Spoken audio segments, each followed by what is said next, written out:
بزرگترین دشمن یک تریدر در این بازار چیست؟ آیا صرافی ها هستند؟ هکرها هستند؟ یا نهنگهای مارکت؟ نه خیر رفقا، بزرگترین دشمن شما دقیقا همون کسی است که هر روز صبح در آینه به او نگاه میکنید، یعنی خودتان و احساساتتان. در بازار ارزهای دیجیتال تریدرهای زیادی هستند که بهترین تحلیل‌ها و بیشترین علم را دارند، اما وقتی پای معامله واقعی وسط میآید طمع چشمشان را کور میکند یا ترس دست و پایشان را میلرزاند و تمام سرمایه خود را به باد فنا مینهد.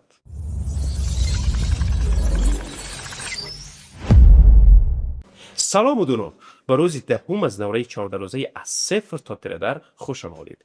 امروز میخواهیم درباره خطرناکترین و در عین حال پولسازترین بخش ترید گپ بزنیم، یعنی روانشناسی بازار.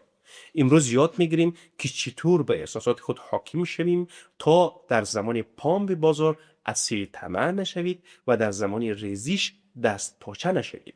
چالش عملی امروز کلید صلح درون شما در ترید است و هدیه روز هم در تلگرام تیار است. پس لایک را محکم فشار بدهید و برویم سراغ سنت امروز. رفقای عزیز، بازار ارزهای دیجیتال طوری جور شده که با روح و روان شما بازی کند.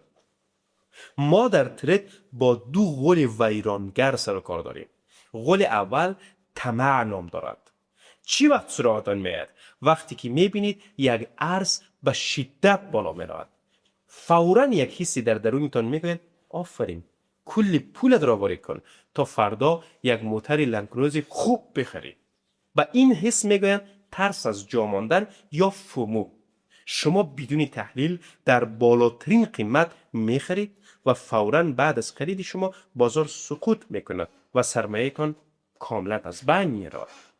غول دوم ترس نام دارد. ترس چی وقت سراغتان میاد؟ وقتی که معامله شما یک مقدار وارد ضرر بشود، فوراً دست پاچه میشید، تپش قلب میگیرد و معامله را با ضرر بند میکنید.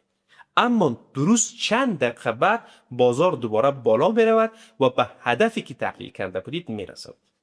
تریدر حرفه‌ای در الفا تریدر اکادمی مثل یک ربات به احساس معامله میکند. او نه از سود زیاد بالا و پایین میپرد و نه از ضرر کم عصبانی میشود. او فقط و فقط به برنامه‌ای که از قبل چیده احترام میگذارد. خب دوستان عزیز، برای اینکه اسیر این دوبل نشویم، امروز میخواهیم با هم یک برنامه ملوکانه برای کنترل ذهن منجور کنیم. کاغذهایتان را باز کنید تا این کار را عملی انجام بدهید. مرحله اول نوشتن قانون اول. من هرگز بدون استاپ لاس یا حد ضرر وارد هیچ معامله نمیشم. مرحله دوم نوشتن قانون دوم. اگر در یک روز دو معامله من با ضرر بند شد، موبایل یا کامپیوتر را خاموش میکنم و دیگر ترید نمیکنم. مرحله سوم نوشتن قانون سوم. من هرگز به گپ و سیگنال افراد ناشناس در گروه های تلگرامی معامله یا ترید نمی کنم. نشان دادن چسباندن این کاغذ پشت کامپیوتر یا روی دیوار کوتاه تأکید می کند که این قوانین باید همیشه پیش چشمتان باشد. دیدید تریدر مسلکی پیش از اینکه که معامله را باز کند تکلیفش با خودش روشن است. وقتی قانون داشته باشید احساسات اصلا نمیتواند شما را بازی بدهد. حاکم بودن بر خود بزرگترین سرمایه یک تریدر است. حالا وقت هدیه و چالش عملی روزی دهم الفا تریدر اکادمی است. هدیه امروز شما نسخه صوتی و متنی کتاب بی‌نظیر معامله‌گر منضبط اثر مارک داگلاس و زبان روان است که انجیل روانشناسی ترید در جهان به حساب میآید. این کتاب گرانبها همین حالا در کانال تلگرام ما کاملا رایگان ماندگی است. و اما چالش عملی روز نهم. همین امروز 3 قانون تریدری خودت را روی یک کاغذ پاک با خودکار بنویس. از آن عکس بگیر و به تلگرام پشتیبانی روان کن تا ادمین ها تعهد تو را ثبت کنند. میخوایم ببینیم چه کسی واقعا برای تریدر شدن کمر همت بستند. آیدی تلگرام پشتیبانی در کامنت اول پین شده است. حالا دیگر روان شما هم مثل حسابتان بیمه شده است.